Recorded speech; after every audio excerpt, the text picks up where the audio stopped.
Ölüdeniz'de bir gece geçirdikten sonra rotayı Seydikemer'e yakın Pınarı Antik Kenti'ne çevirdim. Önümde 40 kilometrelik keyifli bir yol var.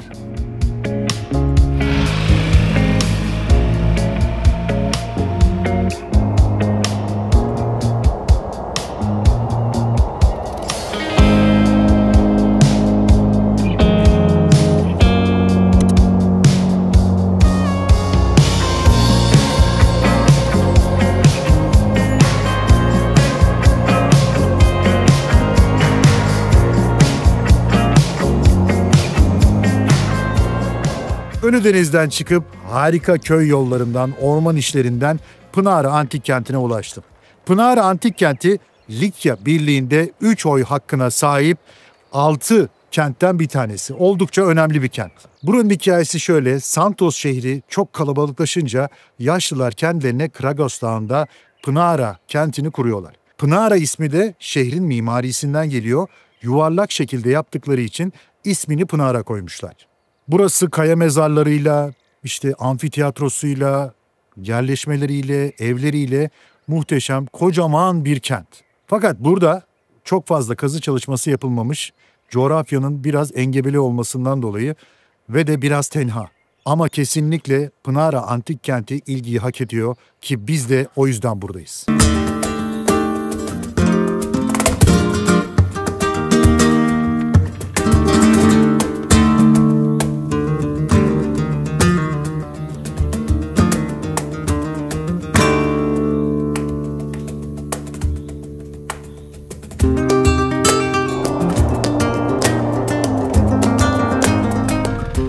Hey, bak kimle karşılaştık yolda. Gölde göremediğimiz kaplumbağa burada çıktı karşımıza. Bu arada önemli bir hatırlatma.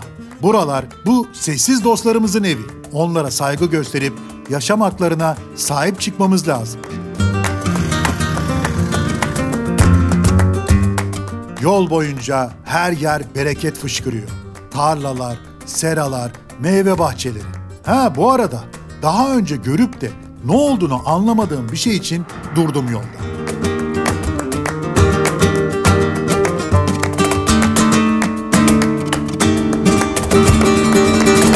Ben bunların hiç susam olduğunu bilmiyordum da, yani susamın böyle dikilmesi gerektiğini bilmiyordum. Sazlık gibi çıkıyor herhalde. Evet, sazlık gibi. Sonra bunları böyle çadır gibi yapıyorsunuz. Evet. Çünkü ağız açılırsa yere dökülüyor ya. Tamam, bu böyle tarlada bekliyor mu? Bu 20 gün, 21 gün bekliyor. 3 hafta bekliyor, ondan sonra dövülüyor. Yani buradan ne kadar çıkar sence susam? Ya tahminen bir tonun üzerinde susam çıkar. Çıkar mı? Evet. Bunun rengi öbür taraftakiler gibi kahverengiye mi dönüyor? Evet. Kurudukça kahverengiye dönüyor. Kurumasını bekliyoruz. Evet, evet. Bu kuruması için yani. Anladım. Bu 20 gün, 21 gün duruyor. Ondan sonra patozu var bunun. Patozla dövüyoruz. Tenesi bir yere gidiyor. Samanı bir tarafa gidiyor, aynı buğday gibi. Ondan sonra satıma hazır geliyor. Çok güzelmiş ya. Evet. Elinize sağlık abi. Yani ben belki yol kenarında geçerken bunları görüp saman balyası falan zannetmiş de olabilirim bu yaşıma kadar. Fakat demin bu Pınara'da Bekir abimiz vardı, oranın bekçisi. Onunla biraz sohbet edince dedi ki tam susam mevsimi dedi. Hem susam mevsimi, hem nar mevsimi, hem zeytin mevsimi dedi. Yolun kenarından dönerken muhakkak bir bak dedi. Gerçekten de 47 yaşında ilk defa susamın daha olmamış haline dokunuyorum. Çok enteresanmış. Oradakiler kurumuş. Onlar olmuş. Kararmaya başlamışlar. Susam rengine dönmeye başlamış.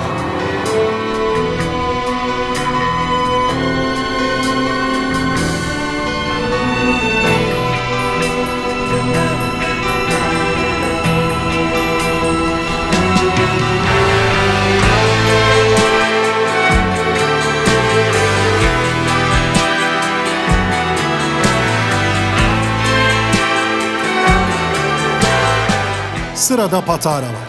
Ama önce bir molayı hak ettim. Kalkan'da bir kahve içip eski dostla sohbet etmeden olmaz.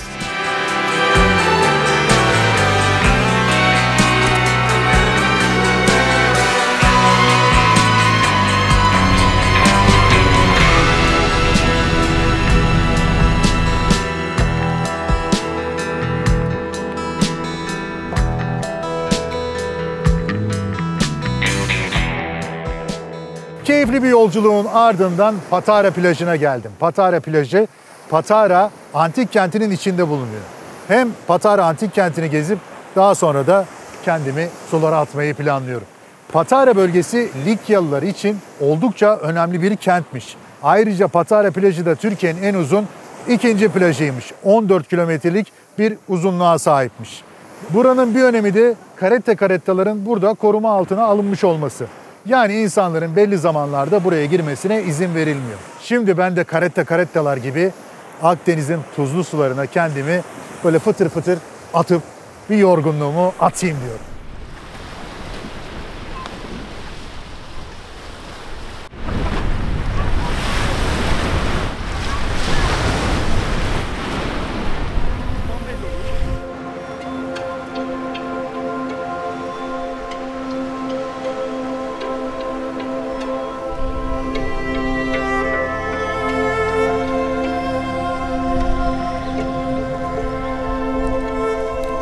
Patara'ya gelince, burası Zantos Vadisi'nin güneybatı ucunda. Likya'nın en eski ve önemli şehirlerinden. 1988'den beri kazıyorlar. Geçmişi demir çağının da öncesine gidiyormuş. Milattan önce 3. yüzyılda bayağı önemli bir yermiş. Hatta Likya'nın başkenti gibiymiş. İlginç bir şey daha. Bizim Noel Baba dediğimiz Aziz Nikolos da Pataralıymış. Ama şehir zamanla limanı kumla dolunca önemini kaybetmiş. Şimdi kalıntıların çoğu kumların altından çıkarılıyor. Hem de gayet iyi korunmuş şekilde.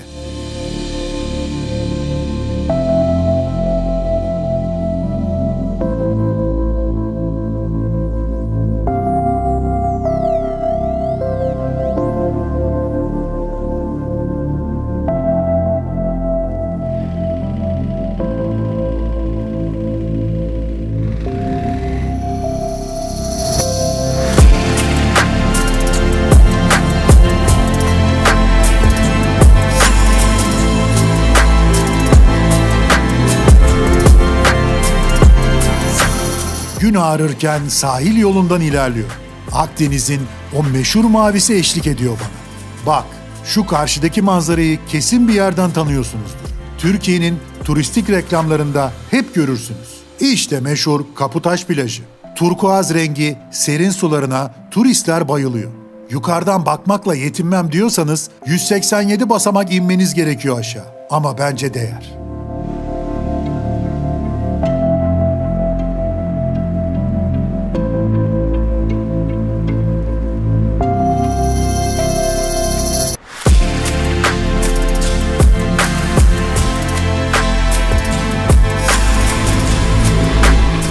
Dünyada gün batımı kadar etkileyici az şey var. Renkleri insanın ruh halini bile değiştiriyor. Kaputaş'ta güneşi batırıp Kaş'a doğru yola çıkıyor. Gökyüzü mor ve pembenin tonlarıyla uğurluyor beni.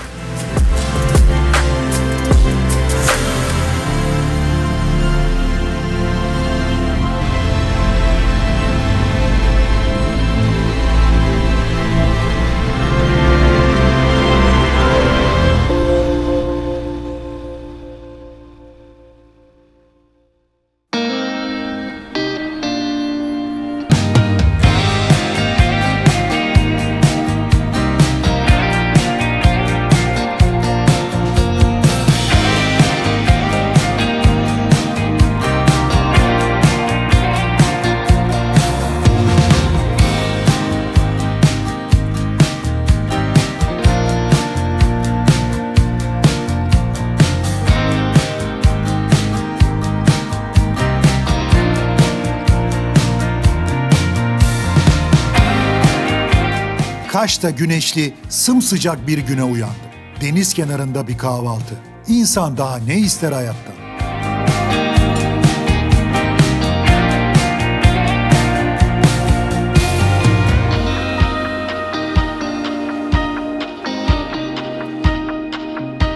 ...70 kilometre sahili olan Kaş, Akdeniz'in incilerinden. Tertemiz sularında dalış yapabilir, tarihi yapıları gezebilirsiniz. Denk getirirseniz buranın coşkulu Cumhuriyet Bayramı'ndaki Fener Alayı'na katılabilirsiniz.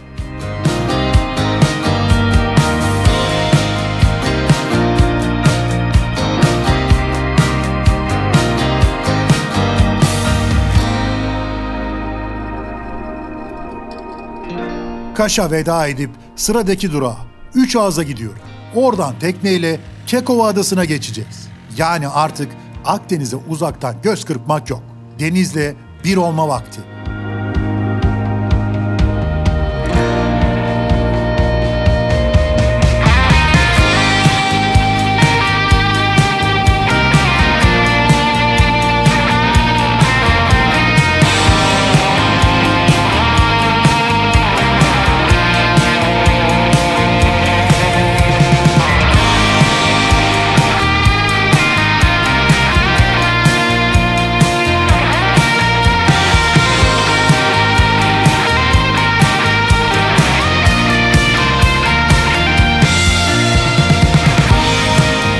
Kekova'nın ilginç bir hikayesi var. Likya dilinde Doleçista diyorlarmış buraya.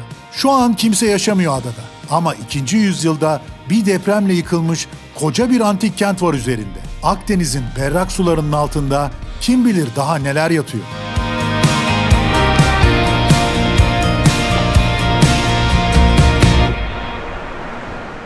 Muhteşem Kekova Körfezi'nde Batık şehrin yanında tekneyle dolaşıyorum şu anda.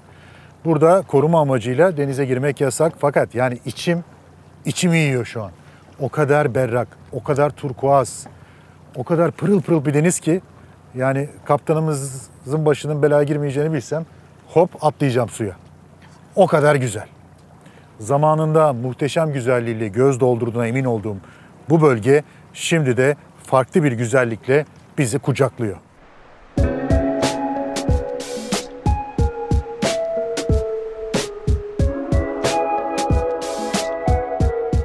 Bu bölge sadece bununla da sınırlı değil.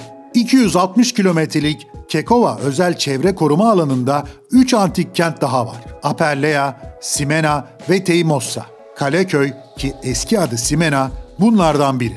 Milattan önce 4. yüzyılda kurulmuş.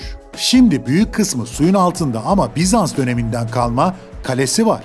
Tepeden Akdeniz'in en güzel manzaralarından birine bakıyor. Küçük bir tiyatrosu bile var. En güzeli de ne biliyor musunuz? Antik kalıntıların arasında yüzebiliyorsunuz.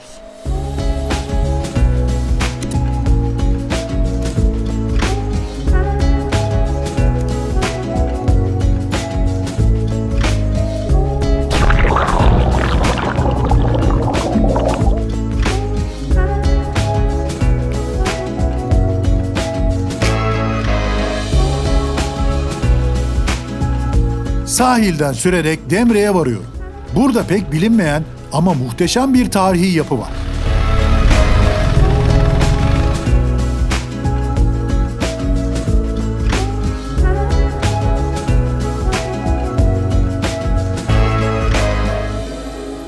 Gerçek ismi Aziz Nikolaos olan Noel Baba'nın evine geldik. Özellikle Ortodokslar için önemli bir nokta burası çünkü onların hac görevi de burada yapılıyormuş Noel Baba'nın evinde.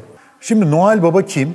Noel Baba aslında Patara'da doğan zengin bir ailenin oğlu. Daha sonra psikopozluk yapıyor ve de Mayra'ya yaşamak için geliyor. Ve burada çocukları ve denizcileri himayesi altına alıyor. Onların azizi oluyor ve de çok seviliyor. Ardından da burada vefat ediyor ve anısına böyle görkemli bir mezar, bir kabir yapılıyor. Ancak mezarı burada olsa da kemikleri maalesef çalınmış ve de yurt dışına götürülmüş. Ama buraya insanlar gelip dilek dileyip burada hac görevini yapmaya devam ediyorlar. Yapı olarak harika bir yapı gerçekten. Zaten bu bölgede bu tarz yapıların her taşın altında olduğunu görüyorsunuz. Yani bu Likya medeniyeti özellikle burada çok acayip hayatlar yaşamış, çok güzel mimarisi var. Buraya muhakkak uğrayın. Böyle şehrin içinde aslında gizli kalmış bir yer burası. Hani şehre girince ya burada böyle bir yapı var mı diye düşünüyorsunuz seraların arasından geçerken. Şehrin içinde dediğim gibi gizli kalmış bir değer.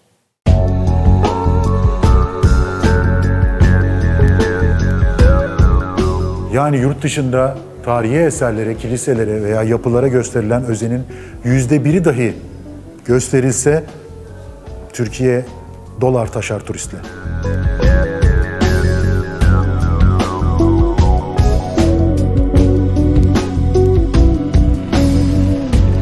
Gamze'deyim deva bu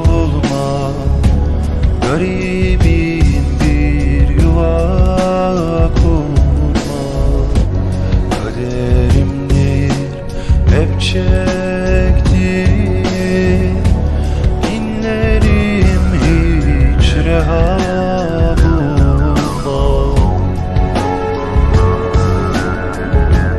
Ekim ortası ama hala yaz gibi. Ve evet, yine gün batımını yakalıyoruz. Hem de en güzel yerde. Demre-Finike arası sahil yolunda. Bu virajlar, bu manzara unutulmaz.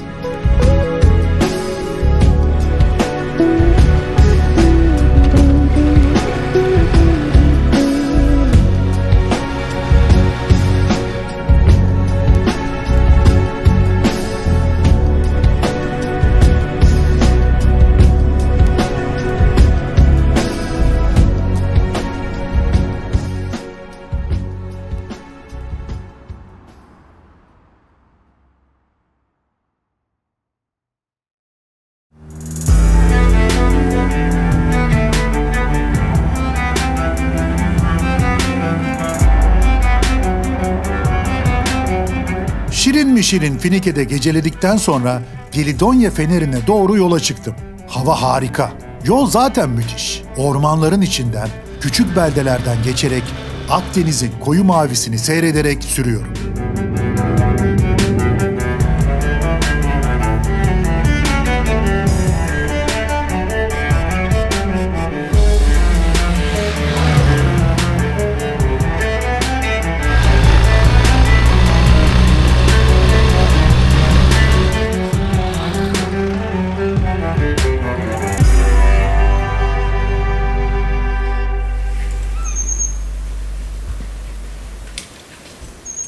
Şimdi Gelidonya Feneri'ne maalesef gelemedim. Çünkü burayı kapamışlar. Belli aylarda, yaz aylarında 31 Ekim'e kadar buradan gidiş maalesef kapalı. Normalde buradan sürüp Gelidonya Feneri'nin yanına kadar gidebiliyorsunuz. Eğer şimdi gitmek isterseniz 1 saatlik bir yürüme yapmanız gerekiyor. Yine burası da Likya yolu üzerinde muhteşem coğrafyasıyla harika bir yer yani. Bir de belli bir süreden sonra toprak yol olduğu için herhalde insanlar çekiniyor. Fazla yapı da yok. O yüzden buralar çok bakir kalmış. Fakat bu yolculuğumda ve genel yolculuklarımda olduğu gibi beni çok rahatsız eden bir şey var. O da çöp olayı. Yani çöp olmayan hiçbir doğal güzelliğimiz yok gerçekten. Hani bu çöplerimize dikkat edelim. Hani çöpümüzü poşete koyalım, sonra çöpe atalım. Adam 20 litrelik damacanayla gelmiş. 20 litrelik damacanayla suyunu içmiş, güzel bir gün geçirmiş, harika doğanın keyfini çıkartmış. Fakat damacanasını orada bırakıp gitmiş ve maalesef tabii ondan dolayı da bu yolları orman yangını nedeniyle kapatıyorlar ki işte camlar, sigaralar bilmem neler bunlar ormana zarar vermesin diye. Şimdi madem Gelidonya Feneri'ne gelemedik, bu toprak yolun üzerinde harika koylar var. Korsan koyu tam bana göre. Şimdi gideyim orada. Madem buraya giremedim, orada bir kendimi suya atayım.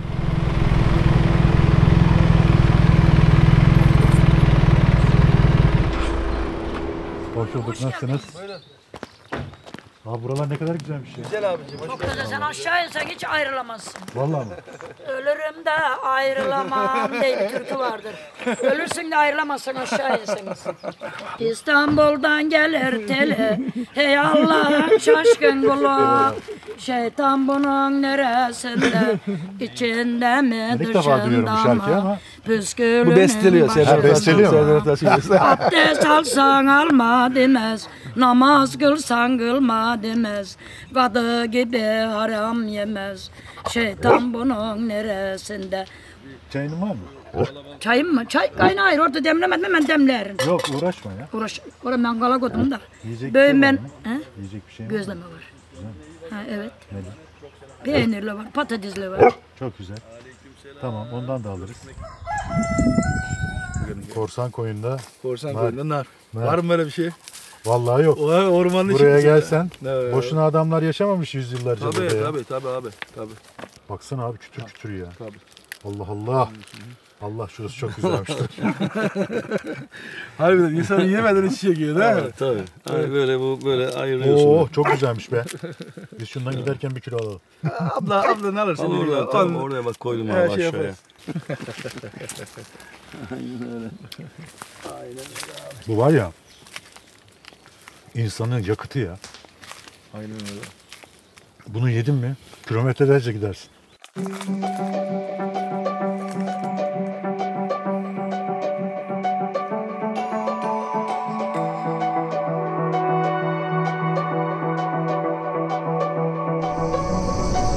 Korsan Koyu tam bir saklı hazine. Tertemiz turkuaz suyu, etrafı ağaçlar ve kayalarla çevrili. Efsaneye göre ismi bu bölgenin korsan kralı Zeniketes'ten geliyormuş. Antik çağlarda koyun korunaklı yapısı sayesinde burası korsanların üssüymüş. Ekim ayı olunca daha tenha olmasını beklersiniz. Ama hala birçok insan bu güzel yerin keyfini çıkartıyor. Yazın adım atacak yer yokmuş. Likya yolu da buradan geçiyor. O yüzden yürüyüşçüler için harika bir mola noktası. Kamp yapmak için de güzel alanlar var çevrede.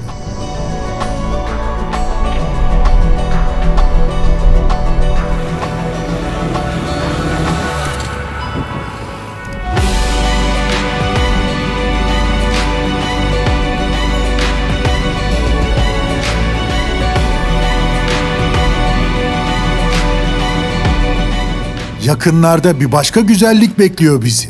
Antik çağların ünlü kenti Olimpos.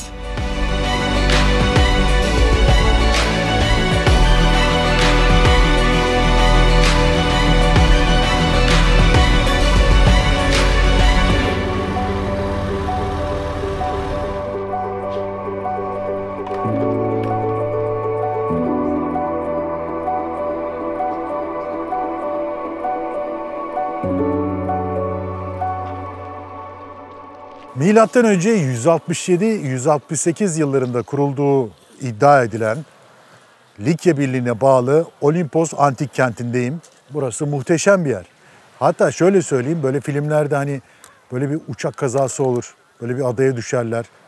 İlk çıktıkları sahilde böyle bir manzaraya bakarlar. Tam öyle bir hava var şu an burada. İnanılmaz bir doğa, kayalar, dağ. Zaten kenti de bu ormanların, ağaçların ve tepelerin üstüne kurmuşlar. Bugüne kadar gelen yapılar da işte Helenistik dönem, Bizans dönemi, Roma dönemi gibi dönemlerde inşa edildiği düşünülüyor. Şimdi Akdeniz bölgesinin şöyle bir mucizevi durumu var. Geldiğinizde hem doğayı, hem tarihi, hem de deniz keyfini hep beraber yaşayabiliyorsunuz. Bu mükemmel bir olay. Burada yaşayanlar hayatlarını dolu dolu, keyifle ve denizcilikle hayatlarını kazanarak yaşadıklarını anlıyoruz. Burada da şehir bir nehirle ikiye ayrılmış durumda. Şimdi burada Mart ayından beri hiç yağmur yağmadığı için orası kurumuş. Fakat normalde orada şehri ikiye ayıran bir nehir varmış. Sağ tarafında, sol tarafında iskelelerle orada da bir ulaşım sağlanıyormuş. Burası daha önce uğradığımız yer gibi Likya'da 3 oy hakkına sahip önemli kentlerden bir tanesi Fasalis'ten sonra. Şimdi buradan sonra Fasalis'e gideceğiz ve oranın da havasını bir soluyacağız.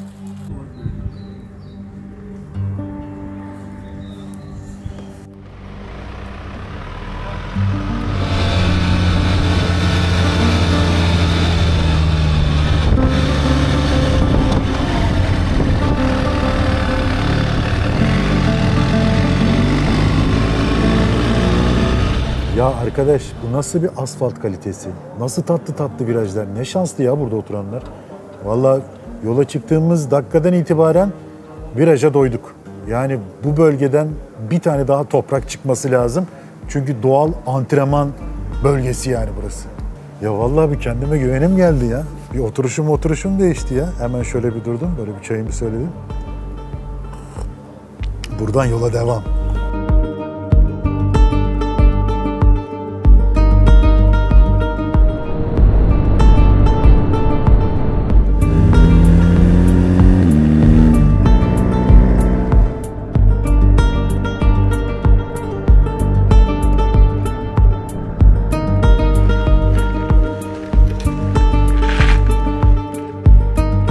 Şimdi hem Faselis hem de Olimpos deniz liman kenti olduğu için korsanların saldırısına çok fazla uğramış. Korsanlarla bayağı belaya girmiş. Biz de korsanlar koyunda yüzmüştük. Şimdi de buraya geldik. İşte su kemerleri yani kocaman. Şimdi buradaki yapılar o kadar büyük ki ormanların içine dağılmış durumda. Dolayısıyla böyle gelip de bir günde gezme ihtimaliniz yok. Yani hem deniz tatili hem işte tarih. Burada zaten konaklayacak bir sürü yerler var. Özellikle Olimpos zaten tam bir tatil cenneti olmuş. Sağlı sollu bungalovlar, çadırlar, efendime söyleyeyim aklınıza ne gelirse. Şimdi bir yandan da hoşuma giden bir şey var. Her yerde hummalı bir çalışma var. Herhalde sezon sonuna gelindiği için, daha tenha olduğu için zannediyorum. Her yerde bir işte arkeolojik çalışma, bir restorasyon çalışmaları devam ediyor. O zamanlar burada yaşamak çok isterdim. Ya buranın ortamı nasılmış çok merak ediyorum yani. At arabalarıyla ana caddede gazlıyorlar mıydı acaba? Ya isterdim yani bu dönemlerde yaşamak. Çok enteresan yani filmlerde görüyoruz da. Gerçekten öyle miydi acaba? Tabii bu zamanlarda yaşayacaksan biraz üst düzey olman lazım. Böyle alt tabakaysan biraz sıkıntı olabilir. Yani o zamanla milattan önce 17. yüzyılda adamlar tiyatro, opera, artık müzik ne varsa hepsi yapılıyormuş.